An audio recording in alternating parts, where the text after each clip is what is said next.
Hi, I'm Nate Gilbert, attorney in San Antonio, Texas, and today I want to address one of the bigger questions that I get most frequently is about multiple LLCs. Okay, so people call and they say, I want to have several LLCs. I want to have an LLC for this, and I want to have an LLC as a holding company, and that's going to be a shell corporation that owns these other two LLCs that I have property in or run a business out of.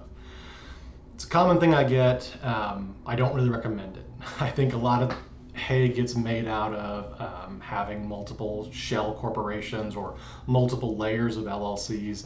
When I tell my clients, generally speaking, I would be happier and more comfortable with you just having one really well-run LLC versus 6 or 7 multiple ones. You know, no judge in the world during any kind of piercing the veil case has ever gotten to the second or third LLC and thrown up their hands and said, well, I guess, we'll never get past this. They fooled us again, right? It doesn't happen. The best way to stop piercing the corporate veil and to take advantage of that liability protection that an LLC provides is to have one really well-run LLC instead of 7 that you never take care of and don't do anything with. Okay, so if you want to have multiple LLCs, there are 3 considerations that you should look at. Number 1 is, what do they do? Okay, does the LLC do anything?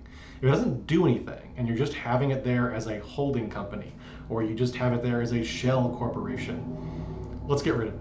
Let's stop doing anything with it, because unless it's actually doing something, then we're having to make up a whole bunch of stuff that it actually does. We want it to actually serve a purpose.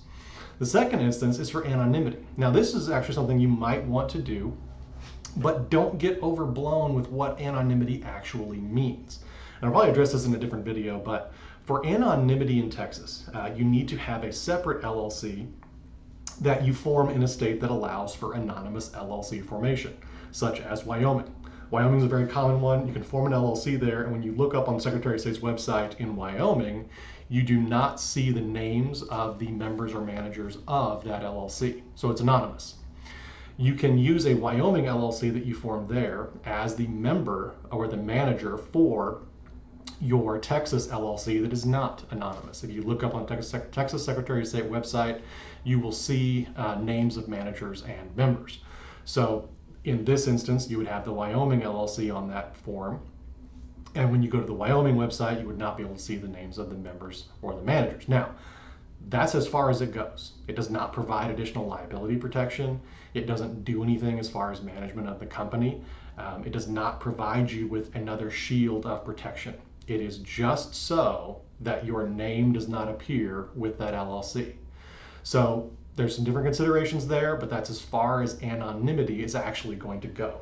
The third big consideration that we want to look at is whether or not you're going to be able to keep up with maintenance and formalities of that particular LLC. So one LLC can be a lot to deal with. And if you've got 4 or 5, you need to make sure that you're following all of the corporate formalities in each of those LLCs. And if you're not, they're not really worth anything. So to answer the question of whether or not you should have multiple LLCs, you need to think of the function of those particular LLCs. You need to think of your ability to keep up with those LLCs and whether they're actually doing something that you can provide maintenance for, or if there's something out there that is a little bit beneficial to have a 3rd or 4th LLC for, like anonymity or even a separate business structure. But that should answer that question. Again, this is not a statute that I'm saying like you should not have LLCs if X, Y, or Z. This is my kind of personal opinion on this subject and a question that I get asked frequently by people that call in. So I wanted to make sure we had a video that explained kind of my thoughts on that process.